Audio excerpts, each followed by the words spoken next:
1. The origin story.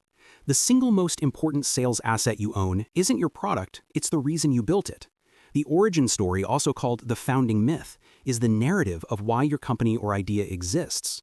It explains the moment of frustration, the sudden insight, or the burning passion that drove the creation of the solution. This works because it establishes a shared set of values with the customer and makes the brand feel human. People don't buy what you do, they buy why you do it. To use this, keep it brief, focus on the emotional problem you set out to solve, and make sure the founder is portrayed as a passionate idealist, not a mercenary. The pitfall is making the story too much about you and not enough about the customer's eventual benefit. This is effective in early-stage pitches and About Us sections where rapport and differentiation are critical. In summary, the why behind the buy is always more powerful than the what. 2. The hero's journey. Your customer is Luke Skywalker. Your product is merely the lightsaber. The hero's journey is a narrative structure also known as the customer journey, where the customer is the protagonist who overcomes obstacles to achieve a goal.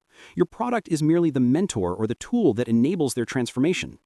This is so effective because it taps into our deep psychological need for self-improvement and frames the purchase as an essential step in their personal quest.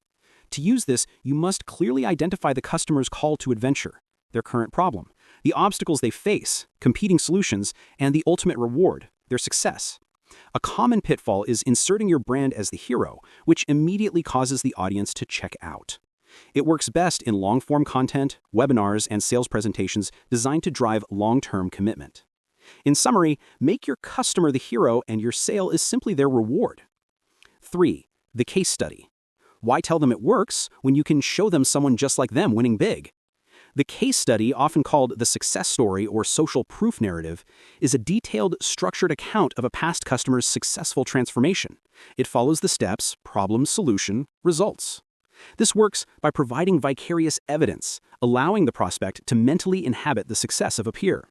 This bypasses the logical question of, will this work for me? And replaces it with the emotional conviction, I want that result. To maximize its impact, select a customer who is as similar to the prospect in terms of industry, size, or problem. Ethical consideration demands that results be genuine, and the biggest pitfall is using overly generalized or unbelievable metrics. In summary, trust is earned not by promising the future, but by proving the past. 4. The future vision. The best sellers don't sell comfort today, they sell a memory of the future. The future vision, or the promised land narrative, uses descriptive language to paint a vivid picture of the customer's life after the purchase. It doesn't focus on features, it focuses on the outcome's emotional benefit, the peace of mind, the newfound freedom, the envy of their competitors. This is powerful because it engages the brain's reward centers, making the desired future feel tangible and imminent. To use it, leverage sensory details and focus on the absence of the current pain. It is incredibly effective as a closing story to give the customer a final emotional push across the line. In summary, don't sell a product, sell a destination. 5. The before and after. You want them to feel the punch of their present and the pull of their future. The before and after, often structured as the contrast story, deliberately heightens the pain of the status quo, the before introducing the relief of the solution, the after. This technique works because it activates the psychological principle of contrast. The pain feels more painful because the relief is in sight, and the relief feels more profound because the pain was so vividly described. To apply this, spend 70% of your time detailing the before, so that the after requires no sales pitch. It becomes a necessity. A major pitfall is minimizing the before, which minimizes the perceived value of your solution. This is essential for creating urgency and dissatisfaction with the current situation. In summary, the secret to relief is magnifying the source of the pain. 6. The stakes story. Why should they care? Because the cost of an action is about to become unthinkably high. The stakes story, often a ticking clock narrative, elevates the consequences of doing nothing.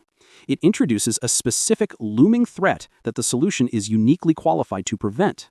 This works by engaging the primal human motivation to avoid loss.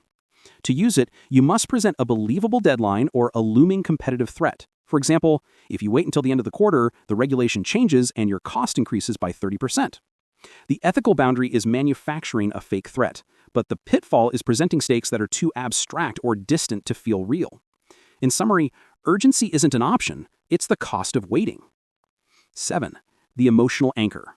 Forget the financial ROI, what is the emotional price they are paying right now? The emotional anchor is a deeply personal or vulnerable piece of information shared to forge a connection, often called the personal connection. This works by leveraging vulnerability and the principle of reciprocity. When you share something personal and relatable, like, I almost quit my business because I was drowning in paperwork just like you are, you invite them to lower their guard and share their own struggle.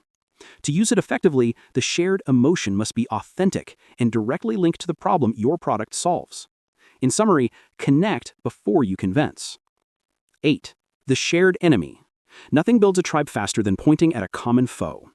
The shared enemy narrative, or the us versus them strategy, identifies a common external antagonist, a bloated competitor, an outdated regulation, the confusion of the digital age, or the complexity of the status quo.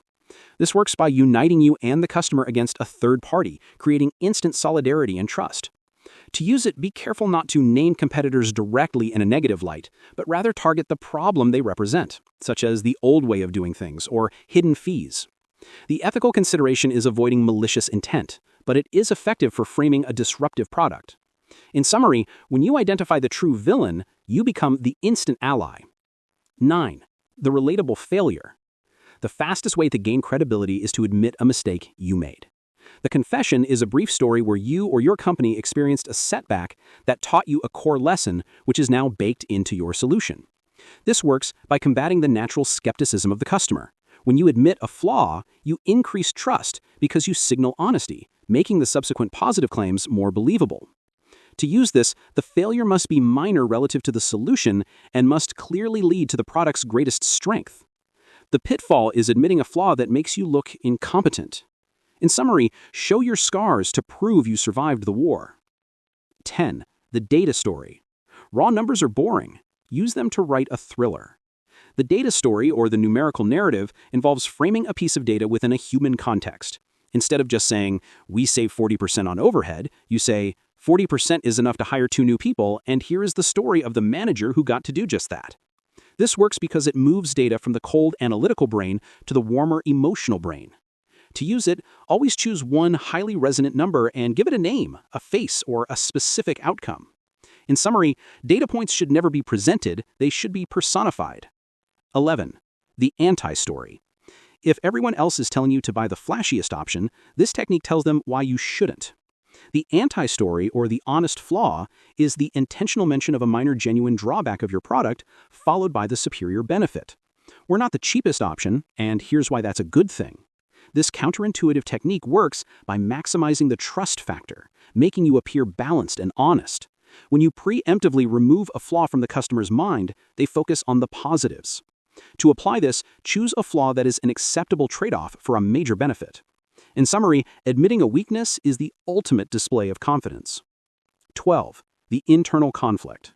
Behind every great product is a founder who almost gave up. The internal conflict, or the founder's doubt, focuses on the difficult, soul-searching decision the company had to make to deliver a superior product. This works by highlighting the cost and effort of creation, justifying the price. For example, we debated for 6 months whether to use the cheaper material, but we decided the quality was too important to sacrifice. This shows the customer they are not buying a cheap compromise. In summary, the price is validated by the pain of the decision. 13. The testimonial. The highest form of validation is a story told by someone who owes you nothing. The testimonial is a direct quote or anecdote from a satisfied customer that validates the solution. While related to the case study, the testimonial is often shorter and more focused on emotional relief. It works by harnessing the power of external validation from a trusted peer. To be effective, the testimonial must be specific, not general. For example, it saved me 10 hours a week, rather than it's a great product. The context should clearly match the prospect's background. In summary, the best evidence of future results is the current happiness of others. 14. The cliffhanger. You need to open a door in their mind and promise to close it later. The cliffhanger or the loop closer involves starting a story but intentionally pausing it, leaving the solution a mystery and promising to finish it later in the presentation. This works because the human brain is wired for cognitive closure, the Zeigarnik effect. An unfinished story creates a curiosity gap that compels the audience to keep listening. To use it, open with a high-stakes scenario, stop at the moment of crisis, and only resolve it after you've covered your features. The pitfall is waiting too long to close the loop, which leads to frustration. In summary, curiosity is the fuel for attention. 15. The hypothetical scenario. Instead of telling them they have a problem, make them imagine it themselves. The hypothetical scenario, or the what-if technique, uses phrases like imagine for a moment or what if you woke up tomorrow and, to get the customer to mentally role-play a situation. This works because by imagining the scenario, the customer processes the possibility as if it were real, making the pain or pleasure more visceral. To use it, make the scenario specific, relatable, and directly tie it to the product's benefit. In summary, the mind cannot distinguish between a vivid scenario and reality. 16. The metaphor or analogy. Your complex product needs a simple idea to hitch a ride on. The metaphor or analogy, also known as the bridge story, explains a complex idea by comparing it to a simple common concept. For example, describing a complex software system as the central nervous system for your business. This works because it bridges the gap between the known and the unknown, allowing the customer to grasp the functionality instantly without needing the technical details. To use it, keep the metaphor familiar and use it consistently throughout the pitch. In summary, clarity is the ultimate conversion tool. 17. The short anecdote. Long pitches are forgotten. Tiny, memorable scenes live forever. The short anecdote or micro-story is a brief 30-second story used to illustrate a single point. It can be a funny observation, a quick customer interaction, or a moment of clarity. This works because it serves as a pattern interrupt, snapping the listener out of their rational, analytical state. To use it, keep it punchy, focused on a single emotion, and never let it distract from the main point. In summary, a micro-story is a macro influence. 18. The sensory detail. Stop telling me what it does. Tell me what it feels like. The sensory detail technique emphasizes show, don't tell, by using vivid descriptions that appeal to the five senses. Instead of saying, our clothes are comfortable, say, imagine the soft, cool touch of the fabric against your skin on a hot day. This works because engaging the senses makes the product experience feel real and immersive, creating desire.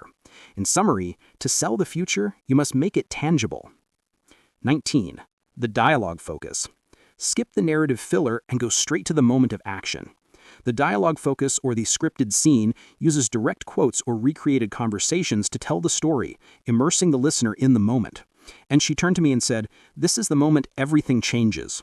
This works because dialogue feels immediate and authentic, pulling the audience into the scene. To use it, ensure the quote is impactful and clearly signals the desired emotional breakthrough or shift in thinking. In summary, a well-placed quote is worth 1,000 words of explanation. 20. The reverse narrative. If you want to grab their attention instantly, start with the ending. The reverse narrative, or the conclusion opener, starts the story at the point of ultimate success or failure, then works backwards to explain how they got there.